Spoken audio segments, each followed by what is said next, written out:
కాంగ్రెస్ అయినా బీఆర్ఎస్ అయినా ఎక్కడ బీసీలను ఆదరించలేదు రాజకీయంగా. మనం 90 బీసీ ఎస్సీ ఎస్టీ మైనార్టీలు 90% ఉన్నారు. వాళ్ళకు రాజకీయంగా 78 సంవత్సరాల నుంచి ఇక్కడ మన వాటా మనకి ఇయ్యలేదు కాబట్టి ఈ రాజకీయ పోరాటం చేస్తున్నాము. BC political front Balagoni Balaraj Goud మేమందరం కూడా తెలంగాణ రాష్ట్రంలో నలుమూలలా తిరుగుతున్నాము. తిరిగి దీన్ని సాధించే దిశగా మీ ద్వారా తెలంగాణ ప్రజానికానికి బీసీ సోదరులందరూ చైతన్యం చేసినాము. మొన్ననే జరిగిన గ్రామ పంచాయతీ ఎలక్షన్లో 52% మేము 2 సంవత్సరాల నుంచి పనిచేస్తున్నాము.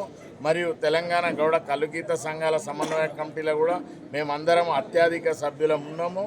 అన్ని కులాలను కలుపుకొని ఈ రాజకీయ పోరాటం చేస్తున్నాము. ముందు కూడా మేము బీసీల పార్టీ స్థాపించి మా వాటా మేము సంపాదిస్తాము. ఎందుకంటే 375 సంవత్సరాల క్రితమే సర్దార్ సర్వాయి పాపన్న వారసులము.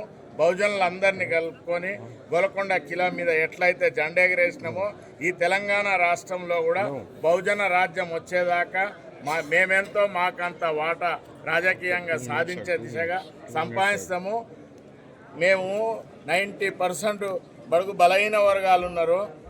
పెన్షన్ 4,000 ఇస్తా అని ఇప్పటి వరకు 2 సంవత్సరాలు జరిగినా కూడా పేద ప్రజలకు అది ఇవ్వడం లేదు.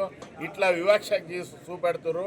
విద్య ఉద్యోగాలలో రాజకీయంగా కూడా వైద్యంలో కూడా మా వాటా మాకు ఇవ్వకుండా అంతా అగ్రవర్ణాలే దండుకొని పోతున్నారు. కాబట్టి అది సాధించే దిశగా మీ ద్వారా తెలంగాణ ప్రజలకు బడుగు బలహీన వర్గాలకు సామాజిక న్యాయం ఐకమత్యం చేసి సాధించే దిశగా పోరాటం చేస్తామని రిక్వెస్ట్ చేస్తాం.